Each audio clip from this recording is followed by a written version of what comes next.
우리 다 같이 한 마음으로 사무엘상 10장 17절의 말씀 같이 합독해 보도록 하겠습니다. 사무엘이 백성을 미스바로 불러 여호와 앞에 모으고. 아멘. 사랑하는 여러분, 하나님께서 우리 모두를 예배 자리로 불러주셨습니다. 예배 자리로 부르셨을 때는 여러분에게 말씀하시기 위한 것이고, 여러분의 잘못된 마음과 생각과 행동을 지적하고 고치기를 원하는 것이며, 또한 여러분들은 하나님의 말씀을 잘 듣겠노라라는 그러한 마음가짐으로 이 예배 자리에 오셔야 하는 것입니다. 예배 자리는 하나님의 말씀을 듣는 곳입니다. 나를 주장하는 곳이 아닙니다. 나의 뜻과 의지를 관철시키는 것이 아니라 하나님의 의지를 잘 깨달을 수 있도록 은혜를 구하셔야 됩니다. 하나님이 나에게 마음껏 말씀하실 수 있도록 마음의 문을 활짝 여셔야 하는 것입니다. 그리고 하나님의 결정에 그대로 순복하겠습니다, 그대로 따르겠습니다 라는 겸손한 마음도 있어야 하겠습니다. 미스바라는 장소는 이스라엘 백성들에게 있어서는 회개의 장소였었습니다. 그들은 철저하게 회개했습니다. 우리들이 왜 블레셋의 공격을 당하였는지, 우리들이 왜 언약궤를 빼앗기게 되었는지, 그 자신의 모든 죄를 주님 앞에 다 토로해 놓았던 미스바라는 장소는 회개의 장소였었습니다. 그러나 그 회개의 장소였던 미스바에서 이스라엘 백성들은 하나님 말씀을 듣지 않고 끝끝내 거부하는 또한 장소가 미스바이기도 합니다. 또다시 주님은 미스바로 부릅니다. 그리고 하나님께서는 사울을 세우십니다. 미스바는 지금 우리가 드리는 마치 예배와 같습니다. 이 예배 시간에 우리가 깊은 회개를 합니다. 정말 잘못 살았습니다. 내 인생에 총체적으로 저는 잘못 살아온, 철저하게 타락했고 철저하게 부패되었고 철저하게 어그러진 삶을 살았던 인생이 바로 나였습니다 라고 고백하는 그런 시간이 있었던 곳이 바로 이 예배 시간이죠. 맞습니다. 우리에게 미스바가 있습니다. 내가 정말 잘못 살았습니다. 나는 총체적으로 잘못된 인생을 살았습니다 라고 고백하였던 시간이 바로 미스바와 같은 이 예배 시간입니다. 그런데 이렇게 깊이 회개를 하면서 나아가기도 하지만 이스라엘 백성들이 미스바에서 하나님의 말씀을 거부하였던 것처럼 때로는 하나님 말씀이 명확하게 떨어짐에도 자꾸 거부를 합니다. 사랑하는 여러분, 거부하면 안 되는 것입니다. 사무엘상 8장 말씀에 보면 이스라엘 백성들이 왕을 요구합니다. 그때 사무엘 선지자는 이스라엘 백성들이 왕을 요구하는 그 소리를 듣고 이건 아닌데, 그렇게 가면 안 되는데 라고 그 마음에 사무엘은 굉장히 걱정하는 마음이 있습니다. 그때 하나님께서 사무엘에게 이렇게 말합니다. 사무엘아, 이스라엘 백성들이 너를 버린 게 아니야. 지금 너와의 관계가 아니고 너를 대적한 게 아니야. 바로 나 하나님을 버린 것이야 라고 말을 합니다. 여호와께서 사무엘에게 이르시되 백성이 내게 한 말 다 들으라. 이는 그들이 너 사무엘 너를 버림이 아니요 나 하나님을 버려 자기들의 왕이 되지 못하게 함이니라. 그들의 명분은 사무엘의 자녀들이 흠을 잡았습니다. 당신의 자녀들이 당신과 같지 않습니다. 흠이 너무 많습니다. 불의를 많이 행합니다. 문제가 아주 많습니다 라고 말을 하면서 거부를 합니다. 합리적인 이유로 가지고 명분을 내세웁니다. 그러나 우리 하나님은 아무리 우리가 합리적인 이유와 명분을 내세우면서 자신의 죄를 합리화하고 자신이 왜 무너질 수밖에 없는지, 자신이 왜 이런 결정을 할 수밖에 없는지, 자신이 왜 이렇게 어그러진 삶을 살 수밖에 없는지, 죄에 대한 자신의 실패에 대해서 합리화를 하고 변명을 하고 핑계를 한다 할지라도 하나님은 우리의 마음을 아시기 때문에 하나님 앞에서는 우리가 속일 수가 없습니다. 그래서 주님께서는 말하는 겁니다. 이들이 명분을 내세웠었지만 그러나 아니야, 이들 마음에는 나 하나님의 다스림, 하나님의 통치, 하나님 안에서의 삶을 살기를 원하지 않고 이젠 그만 살고 싶다라는 거죠. 근데 이런 하나님의 매일매일 공급하신, 매일매일 도우심, 하나님만 바라보고 사는 그 삶은 이제는 더 이상은 답답하고 싫다는 것이죠. 견디지 못하겠다는 것이죠.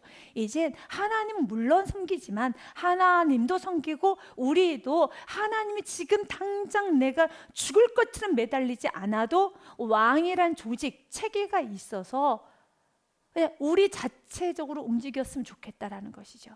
전에는 마치 하늘에서 만나가 떨어지지 않으면 그날 그냥 배고파 아무것도 하지 못하는 그런 무력한 삶은 더 이상 싫다는 거죠. 내가 스스로 돈도 좀 벌고 내가 스스로 땅도 일구고 내가 해서 하나님의 특별한 기적이 없어도 그냥 좀 살았으면 좋겠는 그런 조직을 원한 겁니다. 마치 우리의 모습과 똑같아요. 그래서 예수님께서는 우리의 마음을 콕 집어서 알아서 예수님이 가르쳐준 기도가 어떤 기도가 있습니까? 우리가 원하는 건 일용할 양식을 구하고 싶지 않죠. 우리는 1년? 1년도 아니죠. 10년, 여러분 20년.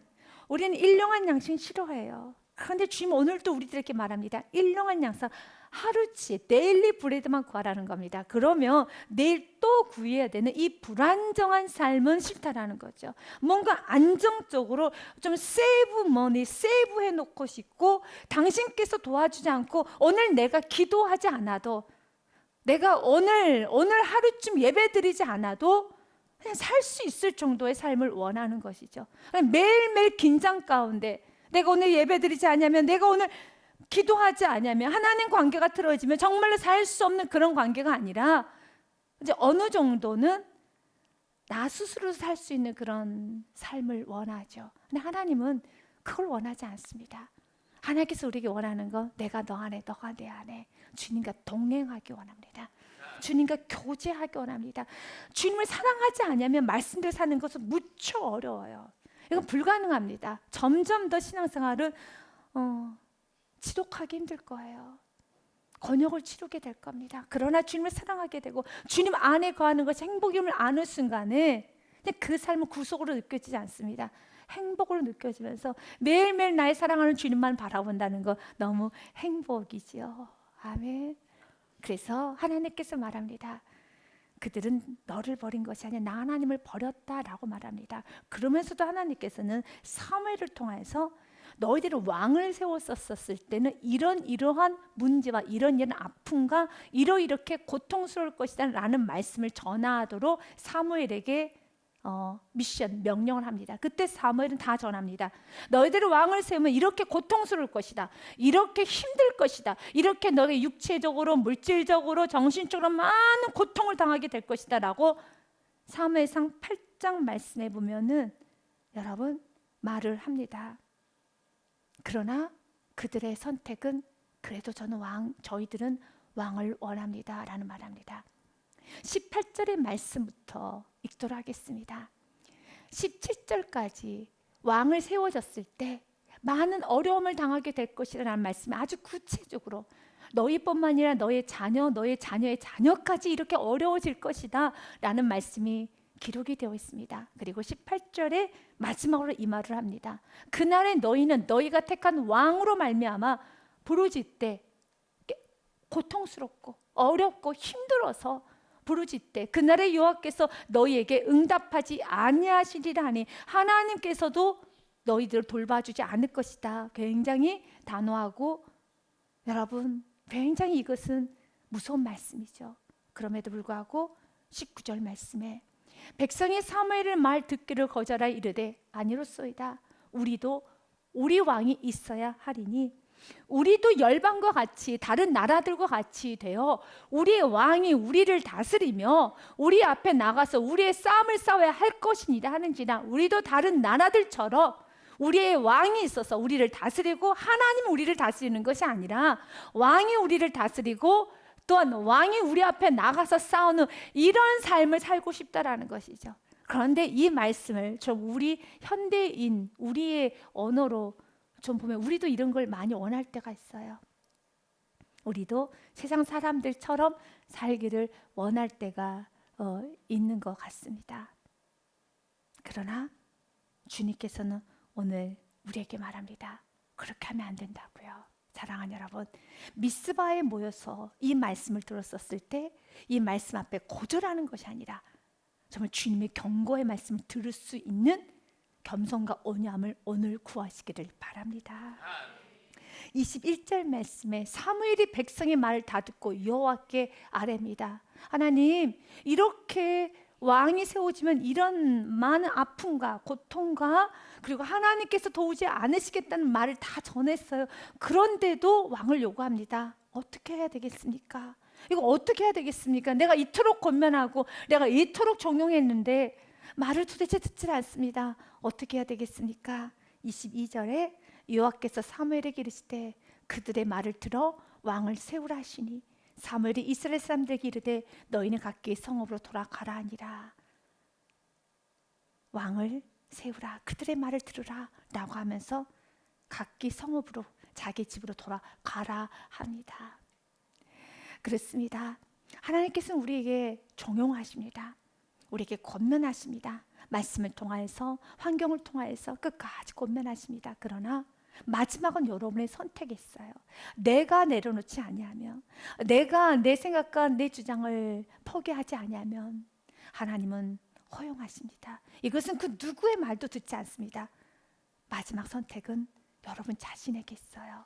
오늘 여러분 자신을 위해서 기도할 때 주님, 언제나 이 선택 가운데 하나님의 뜻을 선택할 수 있는 나에게 겸손함 허락하여 주시옵소서.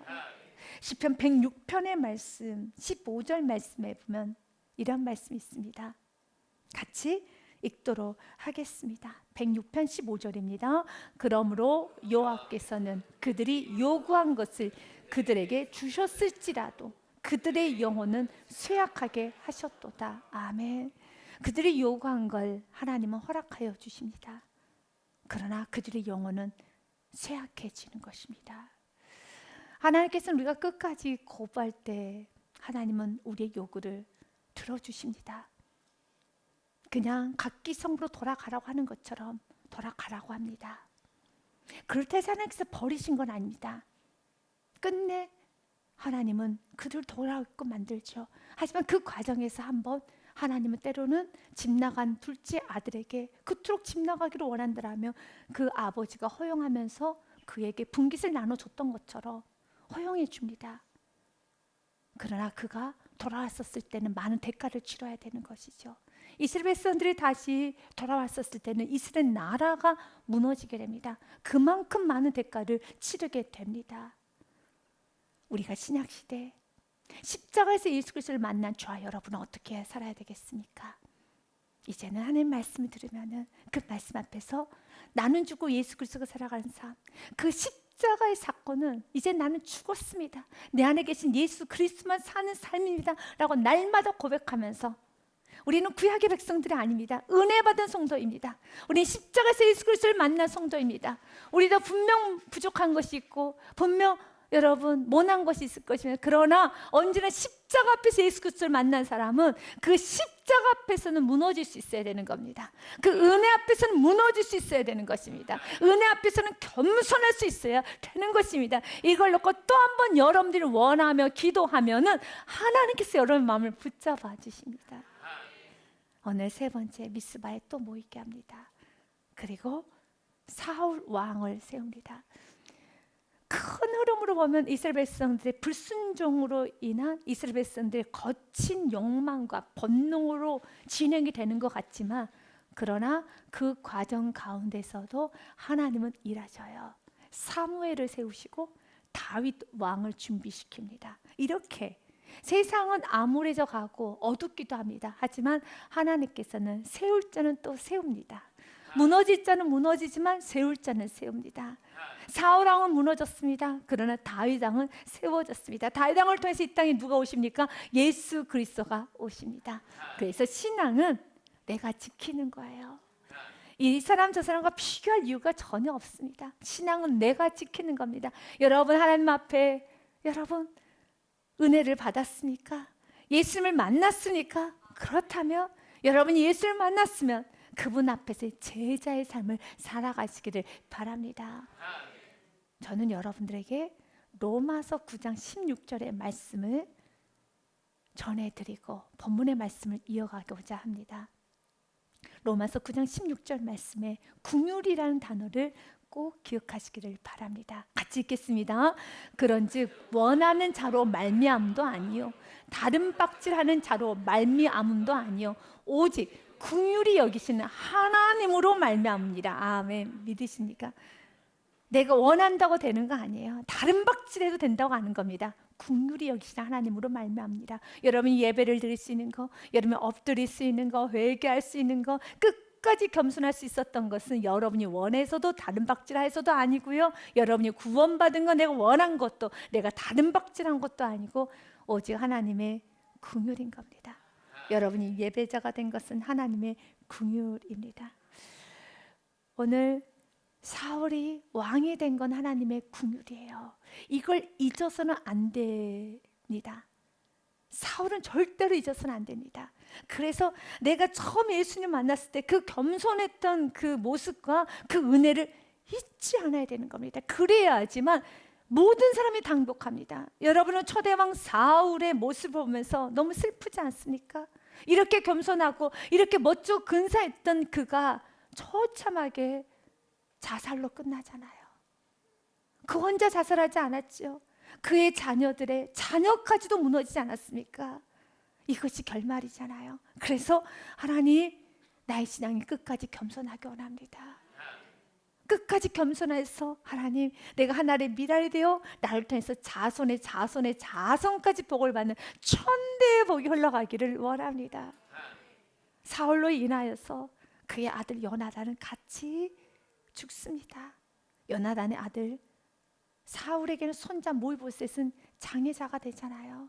이런 계속적인 악순환이 되는 것이 아니라 나를 통하여서, 예수 만난 나를 통해서 겸손함으로 다윗의 후손의 후손의 후손은 복을 받아서 영원히 다윗으로 말미암아, 때로는 그 후손이 교만한 후손도 있었습니다. 거친 후손도 있었습니다. 그러나 항상 하나님께서는 다윗의 후손들에게 용서와 긍휼을 베풀 때 이런 말을 콕 집어서 말합니다. 너 때문에 내가 용서한 거 아니야. 너 때문에 내가 너에게 긍휼을 베푼 거 아니야. 다윗으로 말미암아 내가 널 용서한다. 다윗으로 말미암아 긍휼을 여겨준다. 다윗으로 말미암아, 다윗으로 말미암아. 이것이 이스라엘 역사 아닙니까? 바로 여러분으로 말미암아 여러분 후손들의 모남까지도, 연약함까지도, 부족함도 다 덮어서 하나님이 넘어가는 은혜, 가려지는 은혜, 덮어지는 은혜가 있으시기를 바랍니다. 오늘 하나님께서는 사무엘을 통해서 이스라엘 백성들을 다 모으게 합니다. 그리고 사울 왕을 뽑기 전에 또 한 번 말합니다. 하나님은 이 문제를 놓지는 않았습니다. 사울 왕도 뽑혀요. 이렇게 계속적으로 일은 진행되는 것 같습니다. 그러나 오늘 본문 말씀처럼요, 여러분 사울 왕을 뽑는 과정에서는 굳이 18절과 19절의 말씀은 필요 없는 말씀이에요. 이미 결정했잖아요. 결정했으면 가야 되잖아요. 기분 좋게 가야 되지 않겠습니까?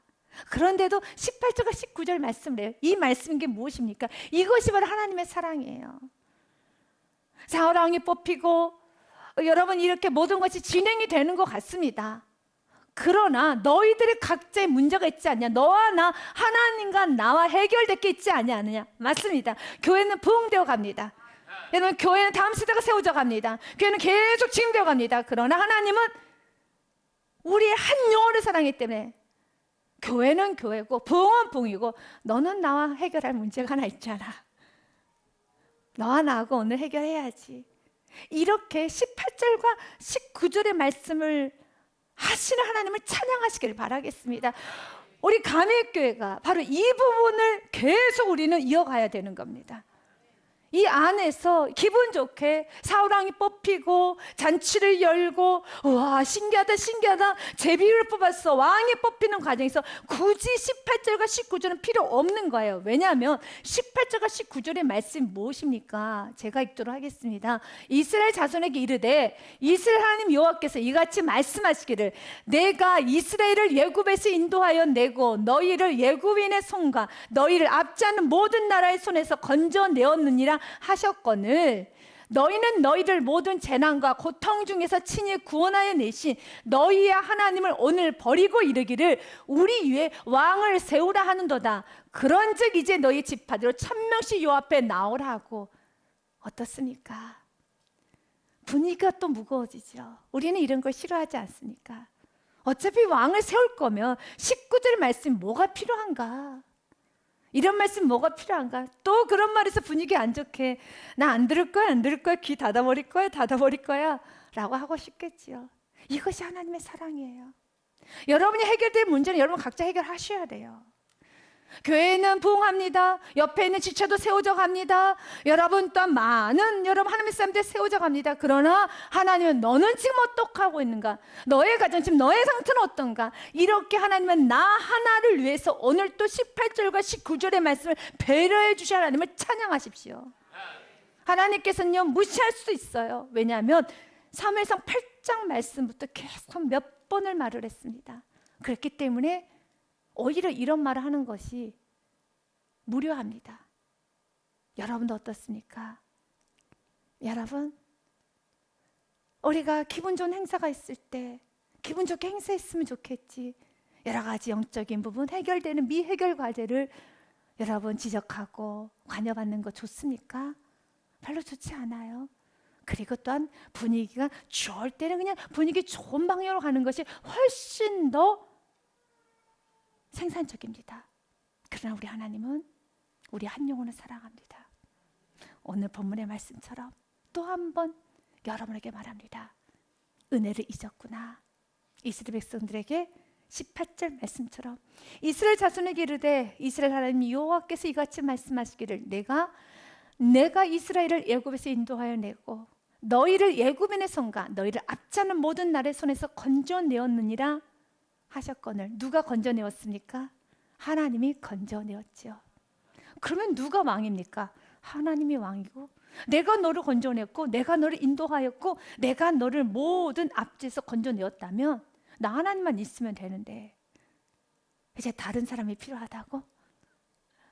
우리 주님은 오늘 꽤나 섭섭한 말을 또 한 번 합니다. 은혜를 저버렸구나. 19절 말씀도 이어갑니다. 너희는 너희를 모든 재난과 고통 중에서 친히 구원하여 내신 너희의 하나님을 오늘 버리고 하나님을 버렸다는 거죠. 그렇게 어려웠을 때 정말 가난했을 때 자녀를 나일강에 버려야 되는 그런 말도 되지 않는 그런 상황이 있을 때 그때 친히 내가 너희를 도왔고 내가 너를 건져줬고 내가 너희를 사람 대우받게끔 만들었고 내가 너희 가정을 회복시켰고 내가 너희 민족을 회복시켰고 내가 이 자녀를 버려야 되는 그런 상황에서 너희 자녀들 지켜줬고 내가 다 하였는데 내가 너희를 지켜줬고 구원하였는데 이제 나라를 세울 만한 나라가 형성이 되어서 이제는 이렇게 숫자도 많아지고 이렇게 조직이 생기다 보니까 하나님을 버리고 왕을 세우려고 하는구나 라고 합니다. 이 말에 이스라엘 백성들은 별로 반응하지 않습니다. 하나님은 계속 말하는 거예요. 이들은 그냥 지금 정신없이 가고 있어요. 이 부분에서 하나님의 사랑을 느끼시길 바라겠습니다. 하나님의 사랑을 느끼시길 바라겠습니다. 하나님께서는 여러분의 영혼을 귀하게 여기십니다. 여러분 굉장히 영혼을 소중히 여기시면서 그 은혜를 헛되이 여기기를 원하지 않습니다. 고린도 후서 말씀에도 주님은 우리에게 이렇게 말합니다. 우리가 하나님과 함께 일하는 자로서 너희를 권하노니 하나님의 은혜를 헛되이 받지 말라. 아멘. 2절 말씀까지 같이 갑니다. 시작. 이르시되 내게 은혜 베풀 때 너에게 듣고 구원의 날에 너를 도왔다 하셨으니 보라 지금은 은혜 받을 만한 때요 보라 지금은 구원의 날이로다. 아멘. 은혜를 헛되이 받지 마시기를 바라겠습니다.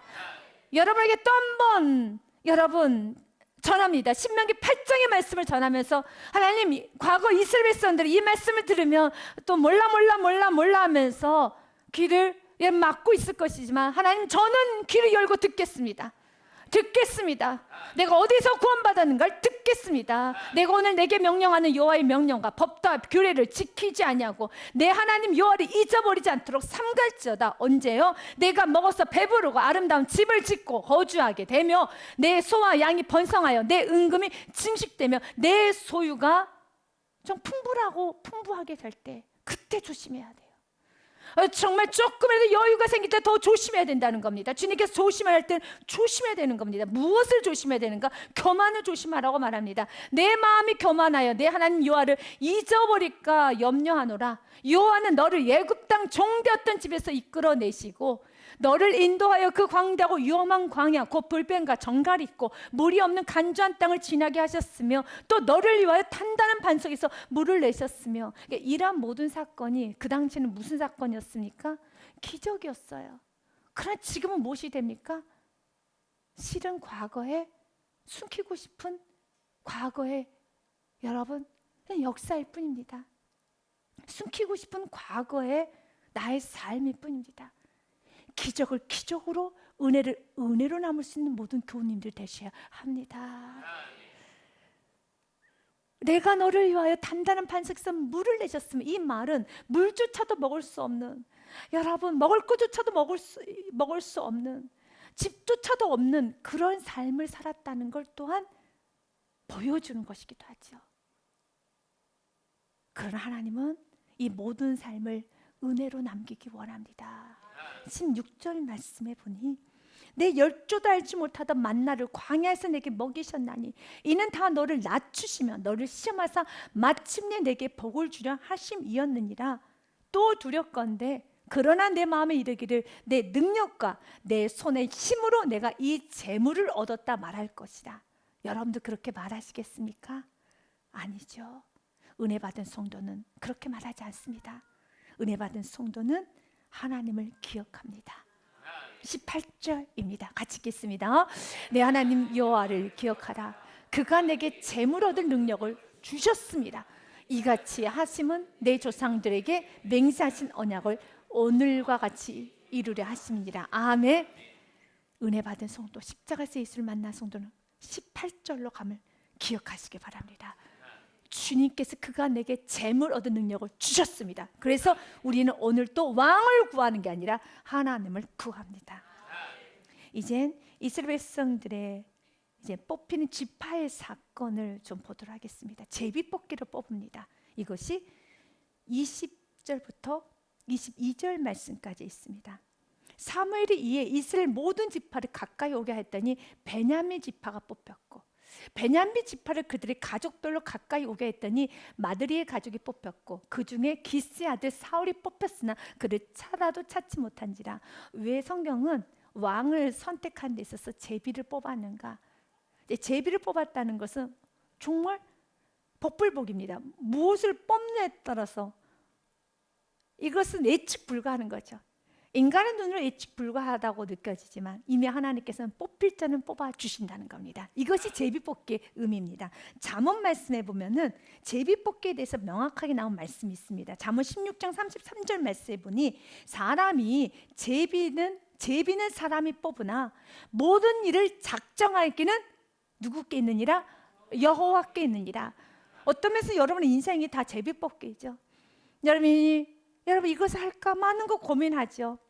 주 안에 있으면 됩니다. 그러면 여러분들 혹시 잘못된 걸 뽑아도 주님께서 좋은 걸 여러분 손에 쥐어주실 것을 믿으시길 바라겠습니다. 우리가 세상에도 이런 말을 하잖아요. 똥손들이 있다고 하잖아요. 여러분 맨날 꽝만 대고 정말 똥손들이 있지 않습니까? 뭐가 그렇게 잘 못 뽑는 사람이 있어요. 어떤 사람은 굉장히 잘 뽑는 사람이 있지만 못 뽑는 사람이 있어요. 괜찮습니다. 여러분이 주님 안에 있으면 금손이 됨을 믿으시길 바랍니다. 주님 안에 있으십시오. 결정은 내가 뽑고 나는 잘 모르지만 그러나 주님과 함께하는 자는 광야에서도 주님은 친히 길을 내어주실 것이고 황무지에서도 장미꽃을 펴주실 것입니다. 제비는 사람이 뽑고 내가 선택을 하지만 그러나 내가 주님 안에 있으면 모든 일은 작정하기는 여호와께 있기 때문에 가장 선한 길로만 인도하여 주심을 믿으시길 바랍니다. 그래서 제비를 뽑은 것입니다. 그런데 제비가 뽑혔어요. 사울이 뽑혔습니다. 사울이 뽑혔으나 그를 찾아도 찾지 못한지라. 뽑혔는데 사울이 없어요. 성경은 왜 이 부분을 하나씩 기록해 놓았을까요? 그만큼 사울은 겸손했다는 겁니다. 겸손의 시작은 끝까지 겸손해야 되는 겁니다. 그러나 우린 사울의 끝을 합니다. 사울은 교만으로 끝났죠. 얼마나 겸손했는가? 22절의 말씀에 보니 그러므로 그들이 또 여호와께 묻되 그 사람이 여기 왔나이까? 사울이 여기 있으니까 여호와께서 대답하시되 그가 진보다리들 사이에 숨었느니라. 이 말은 스스로 나는 이렇게 왕이 될 사람이 아니다 라고 하면서 몸을 감춘 겁니다. 자기의 몸과 자기의 목소리와 자기를 주장하고 자기의 영역을 펼치는 게 아니라 있는 영역도 감추는 거예요. 이게 사울의 시작이었어요.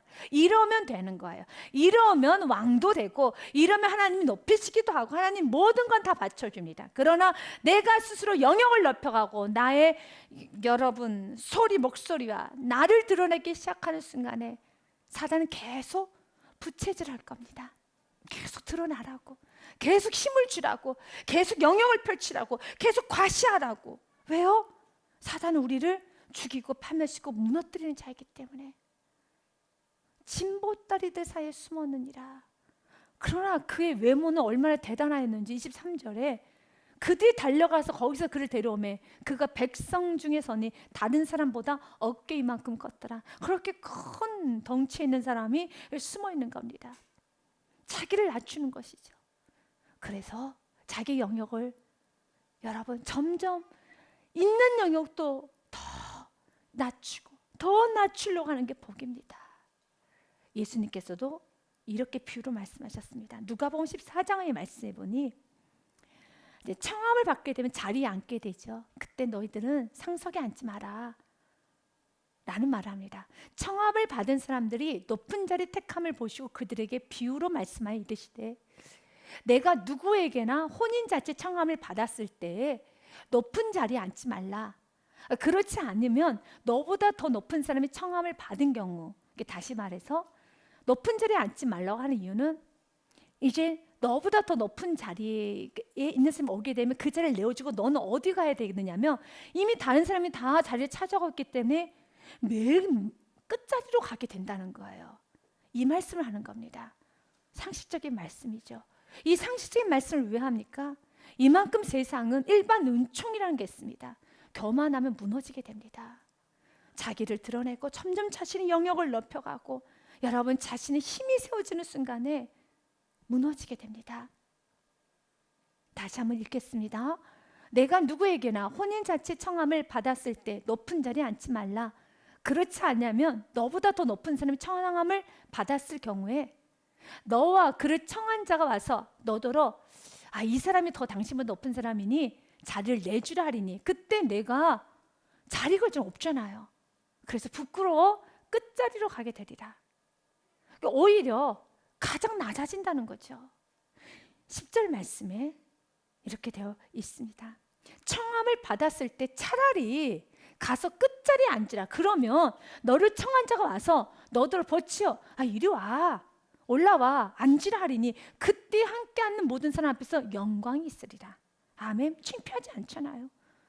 내 스스로 앞자리에 앉았는데 너보다 더 높은 사람 오면은 자리 내줘야 되겠는데요. 다른 사람 다 앉아 있어요. 앉을 자리도 없어요. 그럼 저 끝자리로 가잖아요. 너무 창피하잖아요. 차라리 스스로 낮추라는 거죠. 그러면 사람들이 뭐라고 말한다는 거예요? 이리 오세요. 이리 오세요 해서 좀 높은 자리에 앉게 되면 그 인생이 좋지 않겠느냐라고 예수님이 비유를 들어 말씀하시면서 11절의 말씀을 기억하라는 거죠. 한마디로 하면 11절의 말씀이라는 겁니다. 같이 읽습니다. 시작. 무릇 자기를 높이는 자는 낮아지고 자기를 낮춘 자는 높아지리라. 아멘. 이걸 기억해야 되는 겁니다. 사울은 지금 진보다리에 숨면서 스스로를 왕이란 기름 부심 이미 사무엘로부터 받았고 또한 그는 많은 징조를 받았기 때문에 어느 누구보다 당당하게 나설 수 있는 사람이지만 자신의 모든 영역을 포기하고 더 낮은 자리로 가려고 할 때는 말씀 그대로 높임을 받아요. 오늘 사무엘처럼요. 오늘 사울처럼요. 그가 자기를 높일 때는 낮아졌지만 스스로 낮추면 높아지는 것처럼 오늘 본문 말씀에 어떻게 되어 있습니까? 그가 숨었습니다. 그들이 달려가서 23절처럼요. 그들이 달려가서 그를 데려옵니다. 누군가 그를 높입니다. 내가 높이면은 안 됩니다. 여러분, 하나님이 높여주셔야 돼요. 그들이 달려가서 거기서 그를 데려오면 그가 백성 중에서는 다른 사람보다 어깨 이만큼 컸더라. 그리고 24절에 사무엘이 모든 백성이 이르되 너희는 여호와께서 택하신 자를 보느냐? 모든 백성 중에 짝할 리가 없느니라 하니 모든 백성이 왕의 만세를 외쳐 부르느니라. 아멘. 믿으십니까? 그래서 겸손하라는 겁니다. 겸손하면 영광이 찾아옵니다. 잠언 15장 33절 말씀에 여호와를 경외하는 게 지혜 훈계라 겸손은 존귀의 길잡이니라. 잠언 16장 18절 말씀에도 같이 읽습니다. 시작. 교만은 패망의 선봉이지만 거만한 마음은 넘어짐의 앞잡이니라. 아멘. 이렇게 겸손하였더니 사울이 높임을 받았어요. 이가 하나님이 세운 사람이로다. 이가 하나님이 세운 사람이로다. 아멘. 낮추면 주님은 높여주십니다. 베드로전서 말씀에도 이렇게 되어 있습니다. 5장 6절 말씀에 하나님의 능하신 손 아래서 겸손하라. 때가 되면 너희를 높이시리라. 아멘. 야고보서 4장 6절 말씀에 그러나 더 큰 은혜를 주시나니 그러므로 일러스되 하나님은 교만한 자는 물리치시지만 겸손한 자에게는 무엇을 주신다고요? 은혜를 주신다는 겁니다. 이렇게 사무엘은 굉장히 겸손했어요. 그 겸손은 27절 말씀으로 삶으로 보여지게 됩니다. 겸손한 자는 27절의 모습을 보입니다. 그러나 우리 사울의 모습을 압니다. 27절은 이렇게 살았던 사울이었는데 사울이 교만해지자 어떻게 합니까? 잠잠하지 못하고 분노하고 창을 던지고 여러분 저주하고 자녀에게 욕지거리를 하고 여러분 모든 걸 다 틀어버립니다. 원래 사울은 이러지 않았어요. 사울은 27절의 삶을 살았어요. 27절의 삶을 살았어요. 어머, 사울이 이랬던 적 있어? 네, 맞습니다. 27절의 삶을 살았는데 그 사울이 교만해지자 어떻게 합니까? 창을 던지지를 않나? 분노하고 정신없이 서성거리지를 않나? 자녀들에게 욕을 하고 저주를 하고 이스라엘을 향해서 분노를 하고 다윗을 향해 시기 질투를 하고 주목하고 두려워하고 무서워하고 점점 피폐해져가고 파리해져 가지 않습니까?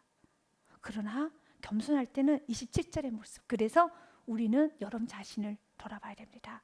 내가 27절의 삶을 살고 있다라면은 부족하지만 겸손의 길을 가고 있구나 라고 생각하시고 더 겸손을 구하시기를 바랍니다. 이렇게 하나님께서 높여 세우셨음에도 불구하고 항상 세상에는 하나님과 반대되는 사람들, 부류들이 있어요. 그 은혜 안에 들어오지 못하는 부류들이 있습니다. 그 부류들을 향해 성경은 불량배라고 하는 겁니다. 어떤 불량배는 이르되 이 사람이 어떻게 우리를 구원하겠느냐 하고 멸시하며 예물을 바치지 아니하였으나 그는, 여기서 그가 누구입니까? 사울은 잠잠하였더라. 아멘. 이것이 바로 겸손입니다. 겸손은 이렇게 아름답습니다. 겸손은 이렇게 우리 모두에게 귀감이 되고 정말 멋있다, 행복함을 주는 겁니다. 저와 여러분의 삶이 언제나 겸손으로 아름답게 입고 가시기를 주님의 이름으로 축복드립니다.